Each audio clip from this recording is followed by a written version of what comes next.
Hello, this is Tanya from Falcon Books Publishing here. Today I'm with Martin Faulks, and we have a wonderful interview coming out. Who's really no introduction really. He's a meditation expert for over 20 odd years. I'm just going to introduce a little bit about him. Today we're going to be talking about Falcon Books Publishing's new title, Hermetic Meditation, which is his latest title from us, and also his previous titles, Adepthood and also Enlightened Living as well. So before we begin, I would like to just introduce you a little bit about Martin.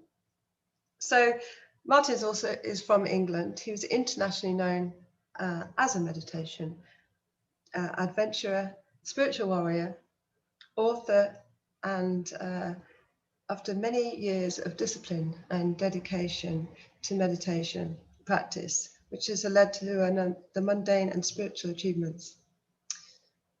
His demonstration of the mind and master overusing the powers of meditation have brought international attention, which was documented in the press in 2012.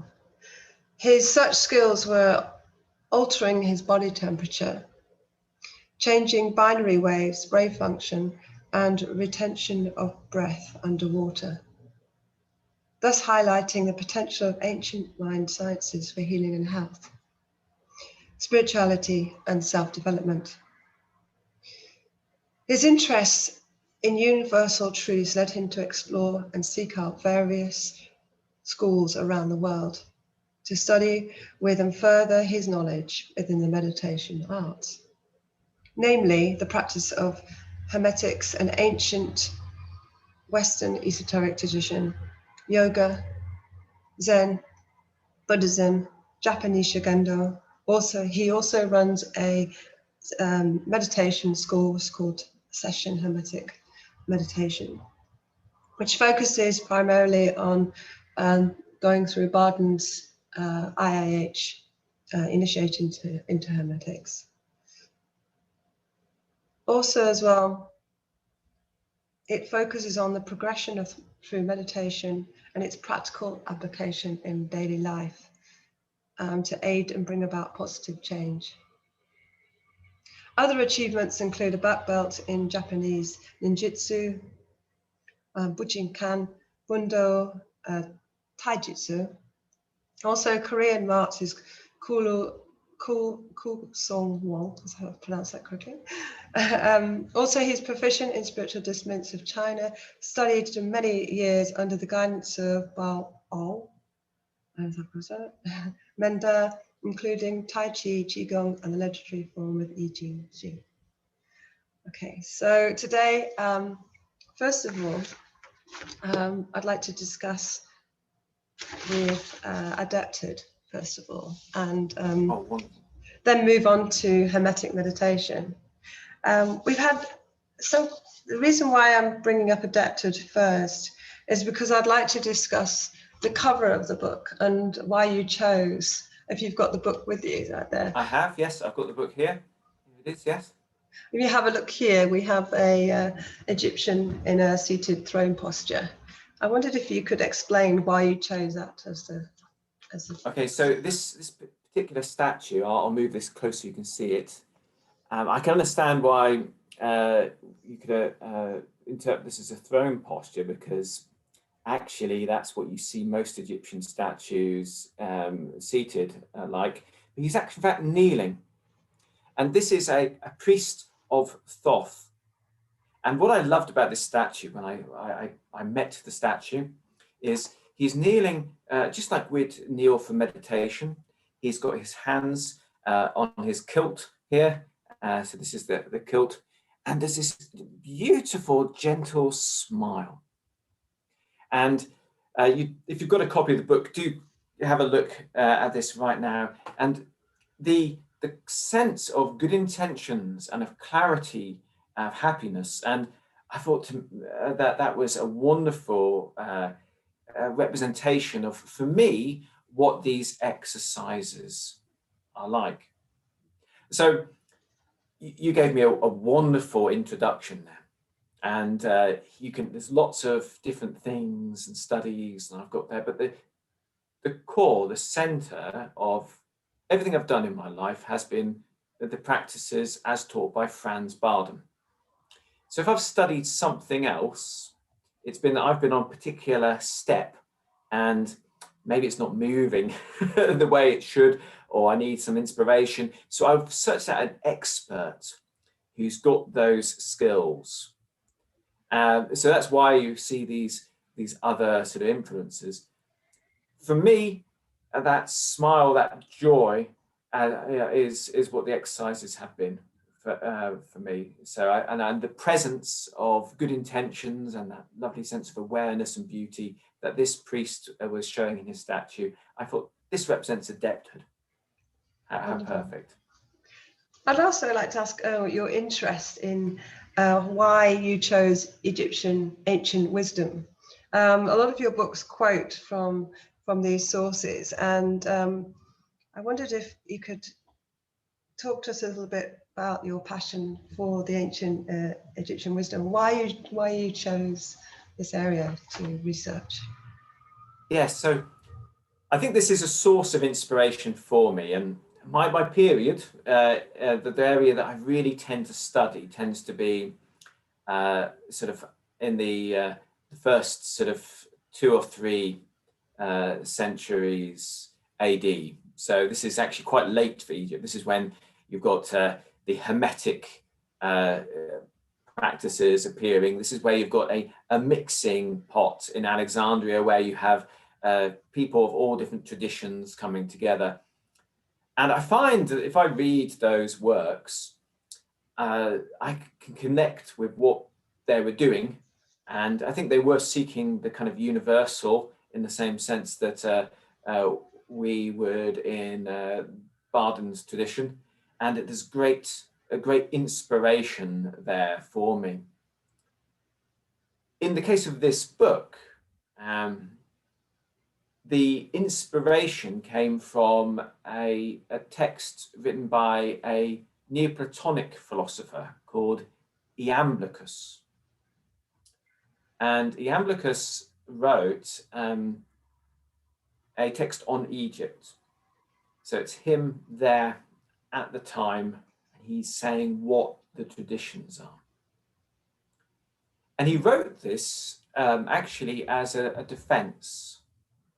His teacher, Porphyry, had said, these magical practices, it's not a genuine way, and I disapprove of them.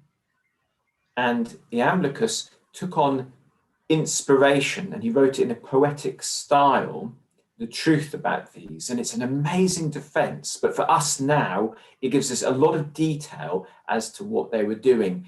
And I think many practitioners watching this video, if they were to read that, they think, wow, welcome home. You know, they really connect with them. Yeah, wonderful. Reading that text touched on something in me, something that I've been musing on and brewing on for a long time. I have a sense that the Hermetic tradition, and indeed a lot of the Western esoteric movement, has lost its vision of what it's trying to do. So if you and I asked someone from Christianity, we said to someone who was a Christian of the a Protestant Christian or a Catholic, we said, what's the ideal achievement of a person in this life? What are you aiming to do as a Christian? Depending on what tradition they're from, they'd probably be able to give us a very clear definition. They'd say a saint. And you say, well, what's a saint? They'd give you the 7 qualities of a saint. If we did the same to a Buddhist, we said, how do you know when someone's a Buddha? They say there's marks of Buddhism. There's clear, observable marks where you can see a Buddha. This is a state of evolution. In the ancient times, this vision was clear. And we find in Iamblichus a statement about what he uses a Greek word called eudaimonia. So eudaimonia means human flourishing or goodness flourishing, everything working. And he's talking about the eudaimonia that would come about from the practice of the magical path. I thought that was amazing. So we've got this description of what would that look like? But what would that feel like? How would that person function in the world? And it's clear there from someone of the time. Now, this is really important because you probably noticed yourself that things you can't quite picture, you find quite hard to do. Someone's asked you to do something and you can't quite visualize it. When you come to doing that, it's a bit tough. So if we don't have a clear vision of what adepthood would be, it's going to hold us back from achieving it. Indeed, having that vision is like a magnet pulling you towards it. So it's really a wonderful blessing to have. In that moment, I realized something that maybe some historian or etymologist will someday show that's true. I realized that this term adepthood, it first appears in alchemical texts just a little bit later than the Iamblichus. I realized that that was probably their attempt to put into kind of Latin this eudaimonia, human success on all levels, adepthood, ability to do things on all levels. You could see, ability and success there. I think this is where this came from. So I became really inspired. And I think because the seed was planted, it was out of the voice of the ultimate magicians, the ancient Egyptians, the seed was planted. What if we could ask an Egyptian priest? What if we could hear from them? We just said to him, what's the destination? If we start on the path, how are we different at the end? What would it be like for me? So this started to go, this inspiration had become part of me. And that's what it's like for me. Once the muses have spoken, it's going to happen. And so I've spent months, which turned into years, just contemplating. I found myself every time I was reading of a different tradition, I'd look and see what's their ideal. How did they define success? Looking in ancient Egyptian as well as from this period, what did they think a true master would be like? So that's when Adepthood, this book, started to appear. And out of all the works I've ever produced, this is the only one which I would say is 90% inspiration, 10% me. So I really feel it's a bit like a scribe here. It would just flowed, and it was just the most beautiful thing, to the point where I sort of read back at it and thought, this is really wonderful. I don't know where some of this came from. So that's why we ended up with this sort of Egyptian clothing, because I think if we are to regain that vision of where we are going, then starting at that spark of a specifically magical Western style tradition, I suppose it would be ideal. So I hope that answers your question. Absolutely, and it sounds so inspiring hearing it from you and the ideas behind it as well. It's just makes us want to read these authors now. You know, it's so wonderful. I wanted to also ask you about some definitions within adepthood. And we have somebody asked here as well.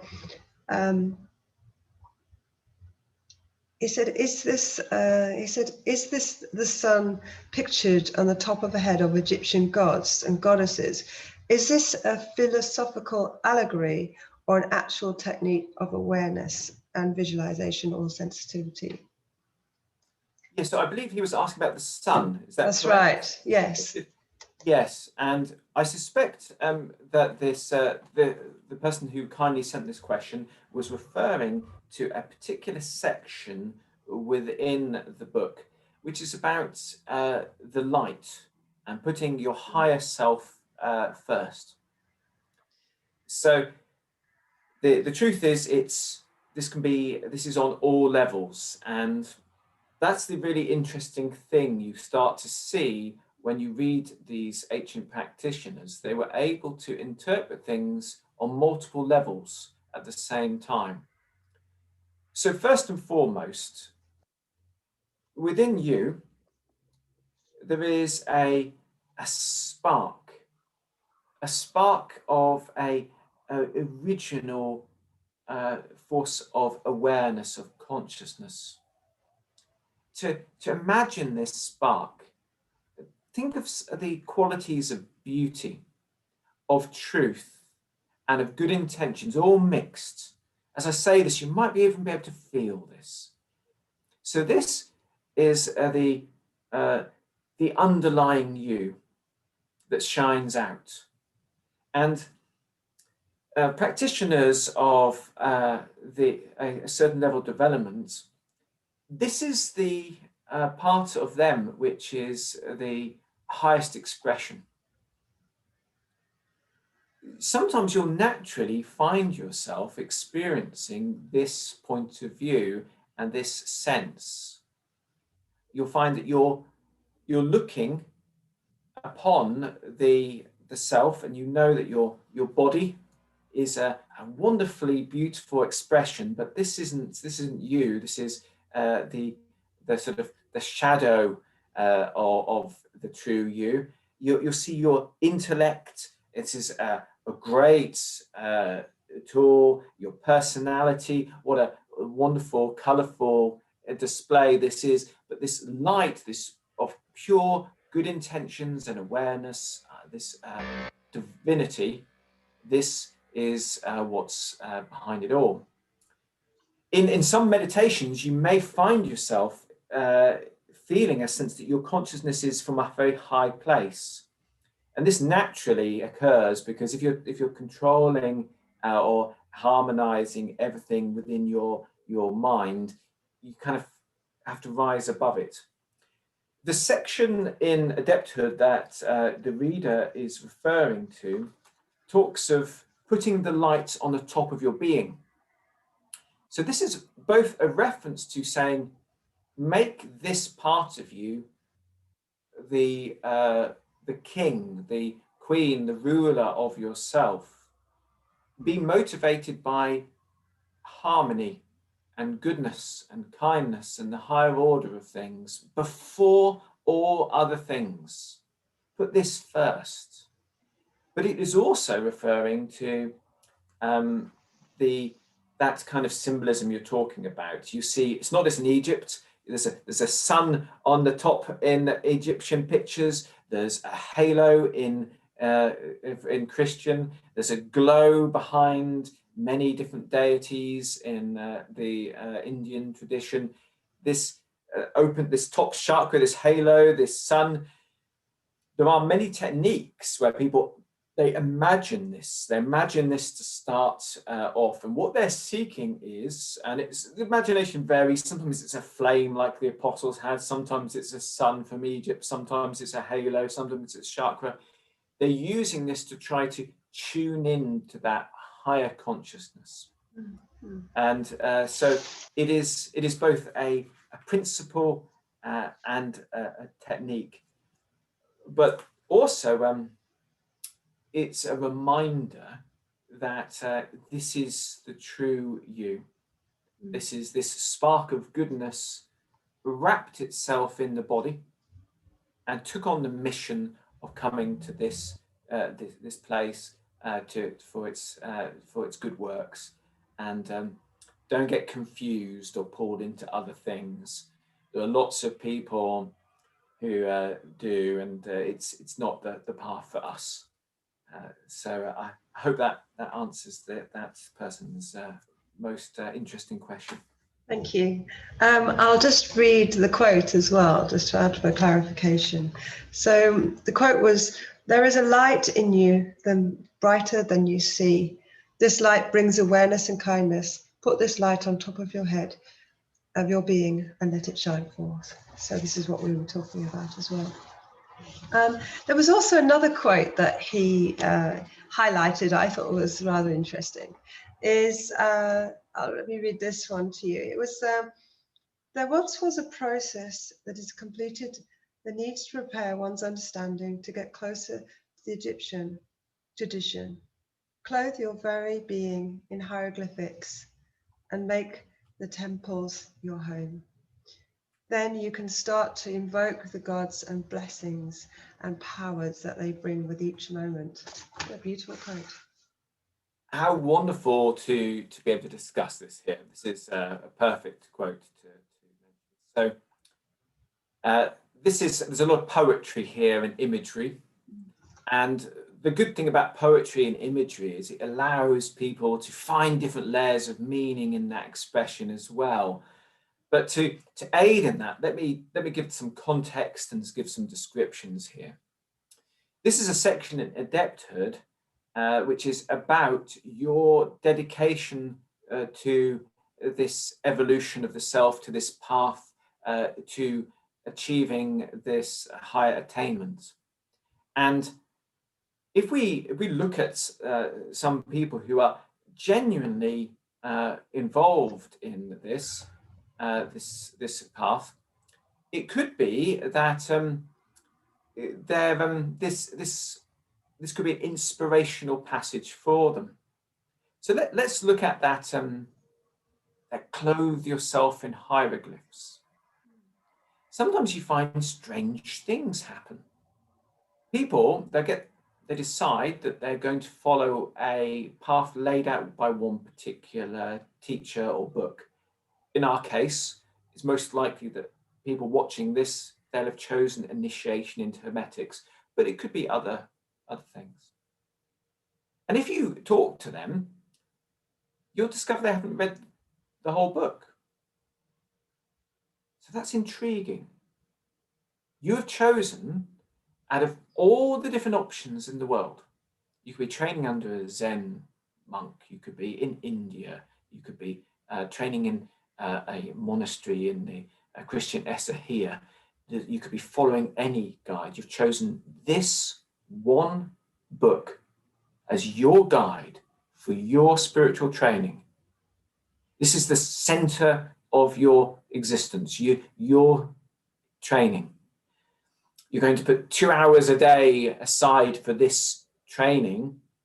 You would think that they would have read it 3 times backwards and forwards and it was so much, and they'd be reading everything by the author possible. You've found this teacher that you have chosen to trust for your life guidance, for your spiritual path. But often it's not quite like that. There are doubts and resistances and confusions in the person. And actually, if you look at the words that are going around in their life, they're listening, they're watching the media a lot, and you can, if you want to discover what their hieroglyphs are, you can look at their reading lists, or they could go to YouTube. You go to YouTube and see their recommendations. Do it to yourself. Have a look, because have a look at the adverts that appear on Facebook. These things are tuning into what you're doing. So the clothe yourself in hieroglyphs could be taken as a wish that you could dedicate yourself, a recommendation that you start to read the things which nourish you in your path. And you might find that things start to come out during that, but persevere. Maybe you find when you're reading that initiation to Hermetics that you're a little bit fearful. You didn't want to read ahead because you thought, well, I can't imagine myself doing that. Do you remember what we said about how important it is to be able to imagine? Maybe there's a part of you that's not reading a part because there's a resistance. You're saying, well, I don't really learn very well. You've got lack of confidence. I don't learn very well from books. You don't learn very well from books, but you've chosen a book to guide the whole of your life path. No, come on, there's something else going on here. So this is a recommendation to eat the sun. This is alchemical phrasing, to take the goodness into you. So put yourself in that environment where you're reading everything that's going to be encouraging you and inspiring you. Make the temples your home. What about who are your heroes? Who are you looking up to? Some funny things can happen if you've got a trouble. Often, because we kind of want compassion, understanding, we can end up having heroes which are people who've got the same trouble as we have, but have never solved them or never found a way to turn it to their advantage. Look for empowering heroes, empowering friends. What temples, what are you worshipping?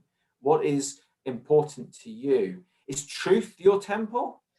Is that true? So you're really looking for how things really are before other things.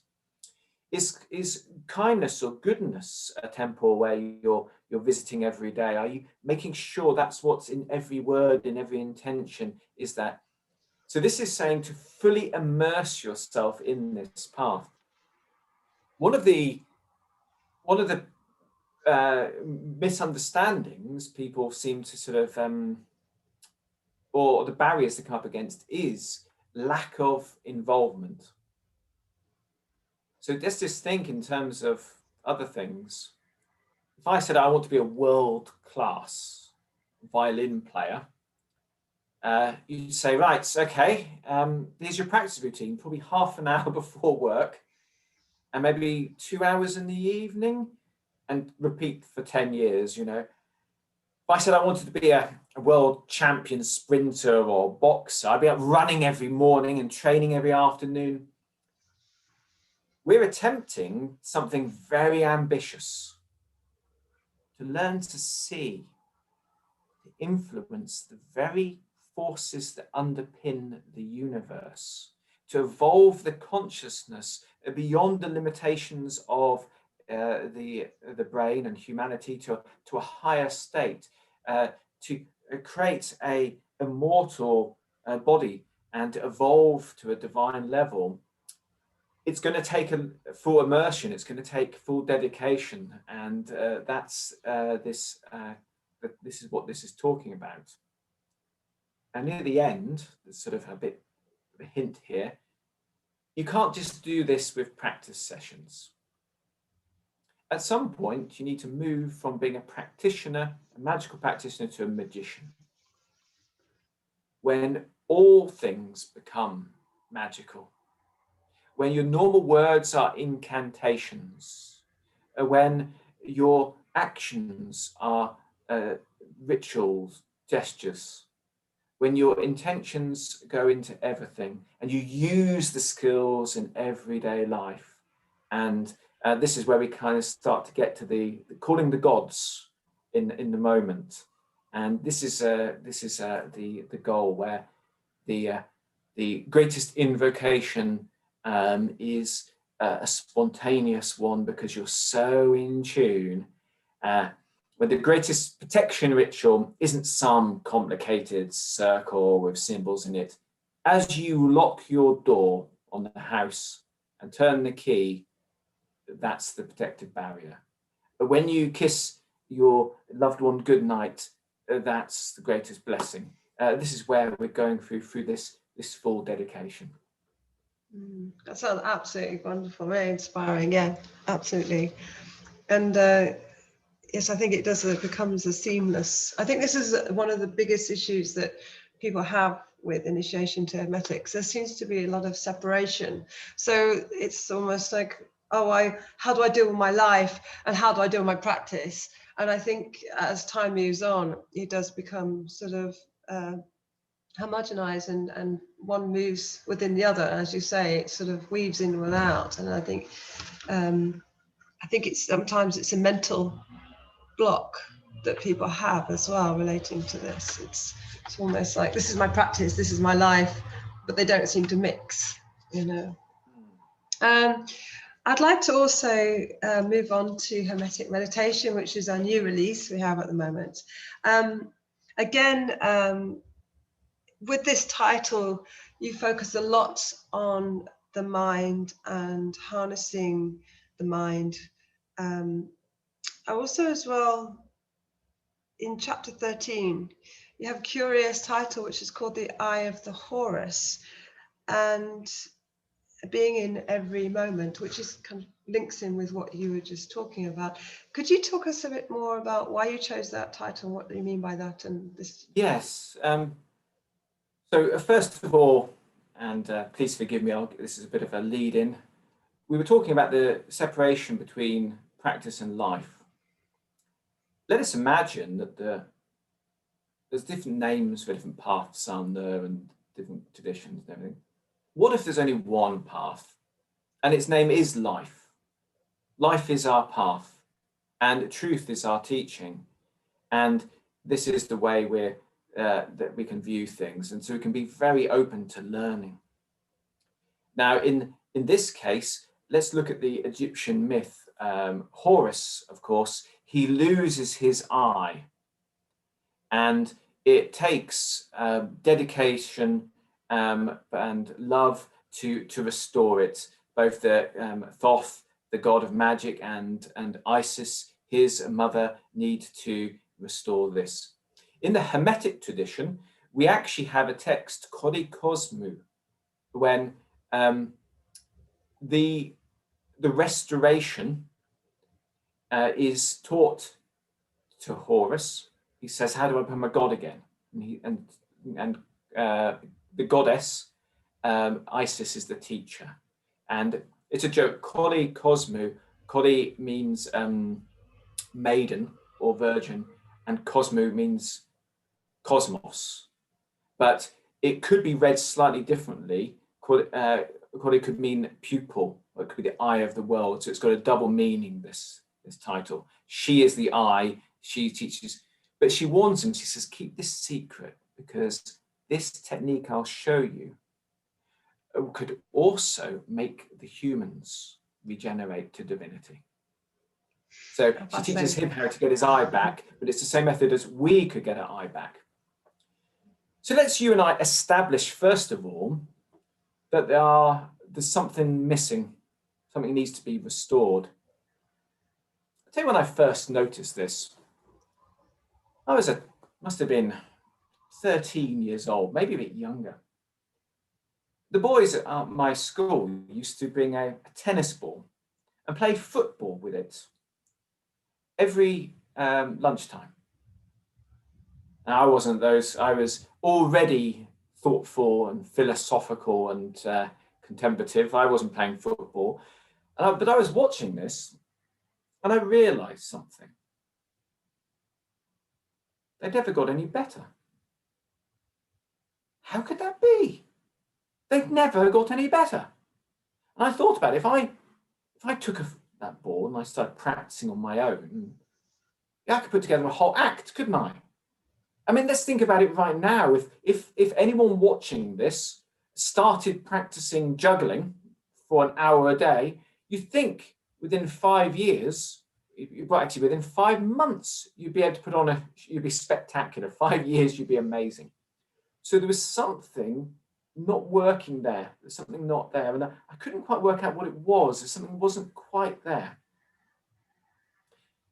Many years later, I was in a Zen monastery, and we were practicing stretches which the monks there did twice a day. And one of the stretches is more or less you're seated, but you're doing the splits.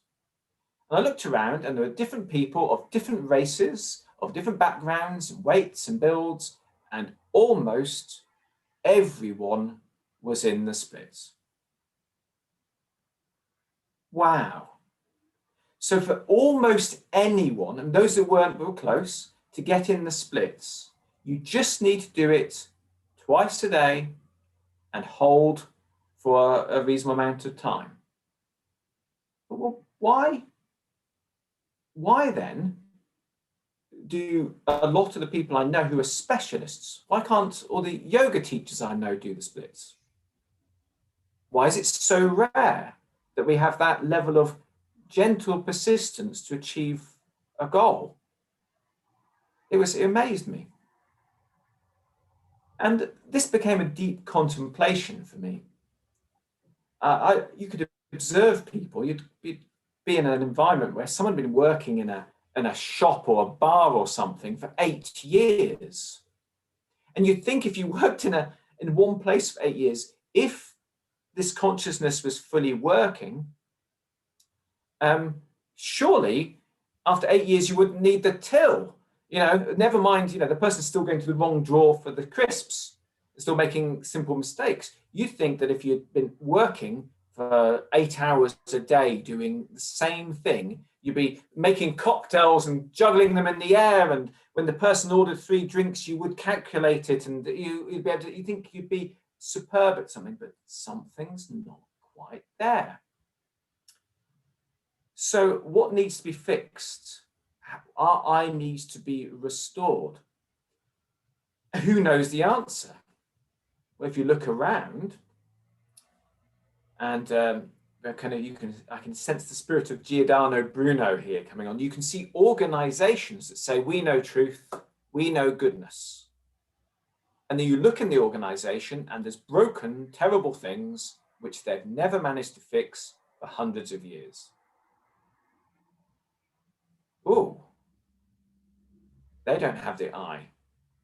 So this whole Hermetic Meditation book is about how we restore that I, so that in every moment we start to learn, so that everything improves at all moments. So the I is a symbol of the restoration of your full awareness and ability, and it's a healing or as to why that's not here. Now we'd have to talk out the book to cover it all, but that's the take-home message here. The Hermetic Meditation book is not only created just to be a guide using Hermetic principles for meditation, which are ideal, as above, so below, good posture, good mind, good breath, a good intention, but also it's about this mystery of restoring full awareness and full functioning to your consciousness in every single moment. So would you say then, in relation to what you're just talking about, that actually, do you think it's just the fact that there comes a sort of a switch where people just sort of go on autopilot and it sort of just become a level of acceptance? So you become sort of, after maybe 3 years, you become proficient at your job, and then it's sort of, well, that's okay. That's all I need for my job. I don't need to improve it. And it sort of just becomes like this cutoff point. Do you think it's what do you think is behind that? Yeah, so this is very interesting, isn't it? Because we need to start, if we say, first of all, we've got some examples in there who are dedicated to specialist excellence in an area. And you can see that in some people, they're saying, I'm going to achieve this, and my whole life's based around achieving this. And still, there seems to be something that means that unless there's a reason, then there's no improvement. So there's many layers to this. Some of it is and this is quite hard to express, but some of it, as you say, is we turn off, we get lazy. Isn't that interesting that we'd rather be deliberately and not engaging with something when we're doing it anyway than improving at it?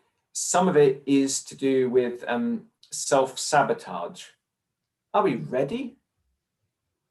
Can you imagine what it would be like if we're using the I of horse as a symbol, if your full ability, so think about the times when you've learned the most, if that was turned on for the whole of your life, imagine how you would shine. Imagine what it would be like for people around you. Are you ready for that level of responsibility? Is a part of us all holding ourselves back? Are we deliberately pretending not to be as efficient? On the other scale of it is a part which is willfully, rebelliously ignorant or unenlightened. Is the part of us saying, no, actually, the person in the bar hasn't got the motive towards that excellence we talk about. I'd use that as an example. What if there's the same for life? What if actually we've got there's a part of us which has decided that the goals and things that this world has offered us and pulling us isn't quite what we were up for. So there may be many different layers to this, and in that Hermetic Meditation book, you will see them, and you can go through them in your meditation practice, and you'll find they're normally the same in life. And what a beautiful blessing to be able to receive that. I once talked to a great teacher over the subject of these meditation practices. He was from the Oriental tradition, and he said, this is very important because we need to save people. That sounded very strange to me.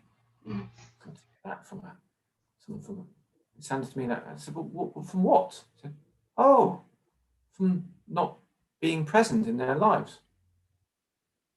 Wow. I prefer to think of it not so much as saving as gifting.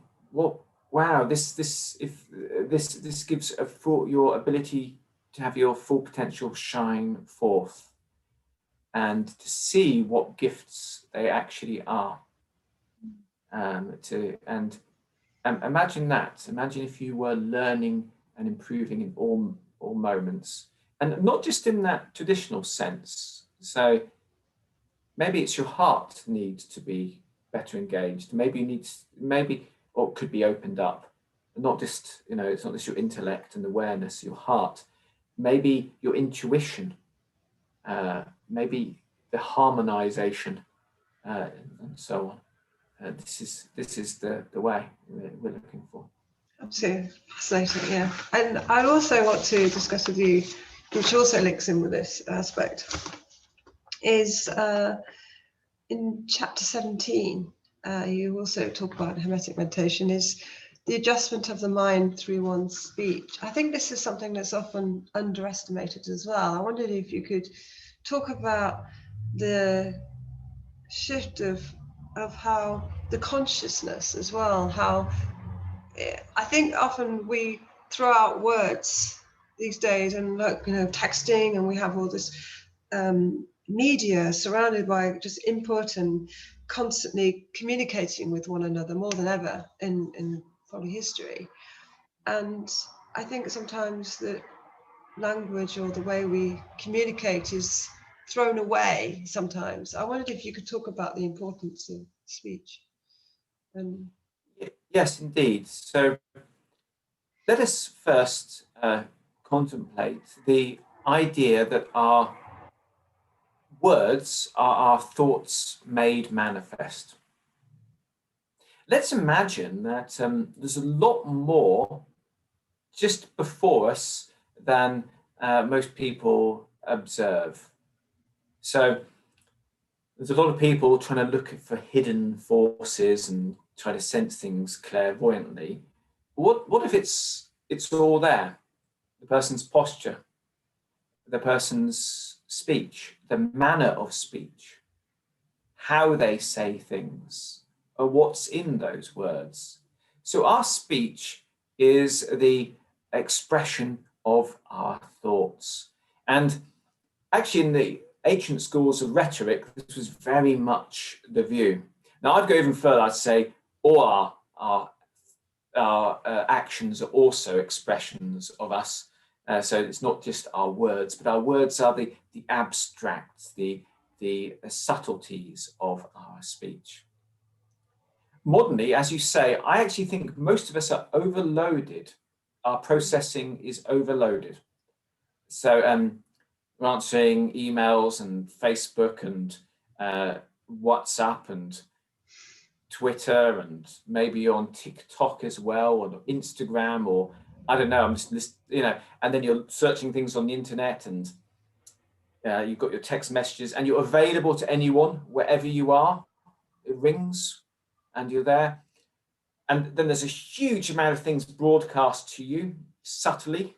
You're walking adverts and banners, and so your mind's processing all these things.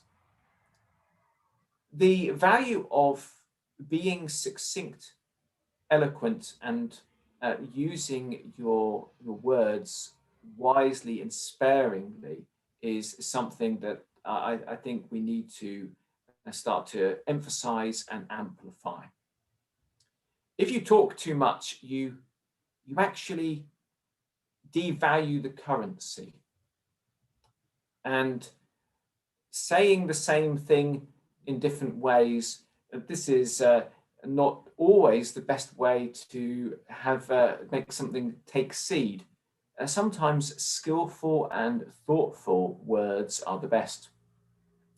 I personally try to apply 3 filters to what I say.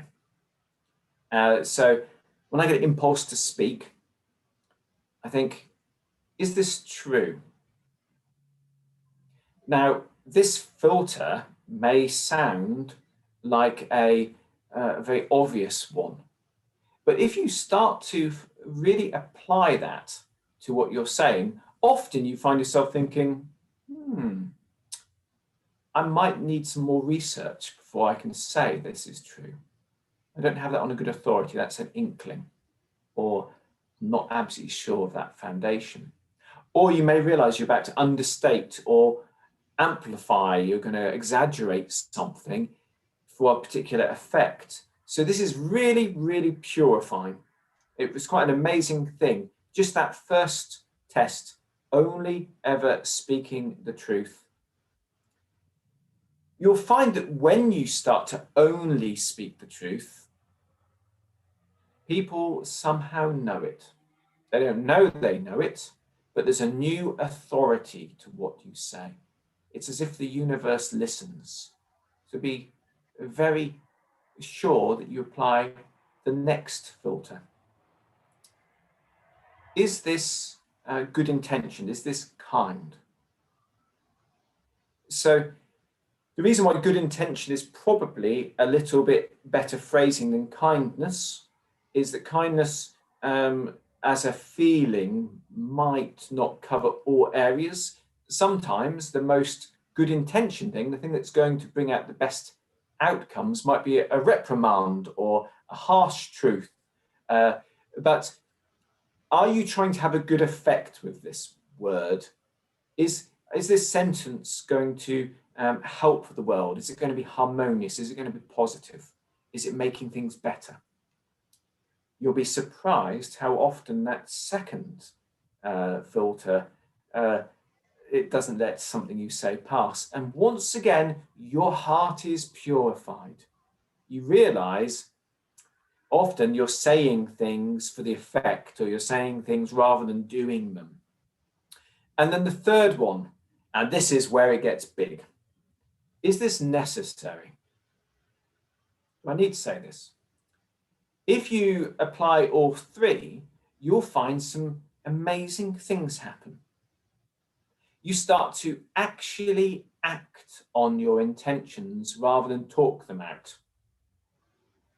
And you realize how often you use words to make up for your own inadequacies or your concerns or your lack of action. So imagine 2 people. Imagine one person is wanting to make everything wonderful for a anniversary for their partner. But they don't have the 3 filters. They don't control their voice. The other person does have the filters. You'll find that the person with the filters, rather than being able to say, I made you this, and it's because of this, and because it's wonderful, and this is good, and I care about you, and congratulations, and so on. When you take away that the using the words to create a show of effort, you need to think about things that are really going to have a genuine impact. Make the table beautiful, cook that food, take that person to. Now, this is a very mundane example, but imagine this through the whole of your life. And your words will become increasingly skillful and effective. A great master of this, she is legendary, in Theoserbia, who was an alchemist around the time period we're talking about. And she was said to be able to walk into a room where there were 4 conversations going on, listen to them all and say a sentence that answered every one of them. How wonderful. Her words were seeds that grew into beautiful, flourishing flowers. This is where we are aiming for. And think how much this makes your life practice. And also, look how you can use this the other way around. Start to notice the subtlety in people's voices. When their tone doesn't quite match what they're saying, they're rather than we're trying to say a reassuring tone, but they've got a higher sort of word. The words are higher than it should be. They're not matching. Look out for that. Look out for the repeated errors in phrasing. And the truth will start to shine. You can see the person's mind to some degree. Wow. Okay, wonderful. Thank you so much for taking the time today to do this interview. And we'll look forward to hearing more from you in the future. Also, I want to say, please subscribe to Falcon Books Publishing below here. You can also find Martin's books. Please look at his YouTube channel. It's a very successful YouTube channel, which amazing things on there as well. Always updating with what new and interesting information on there. A Hermetic Meditation is now available on sale, so you can get that through the Falcon Books Publishing website. And also don't forget to look at his other publications, which are Adepthood and also Enlightened Living, which you'll find out. And so and many more books to come, actually, which I haven't had time to even discuss. But thank you so much, and always a pleasure to speak to you.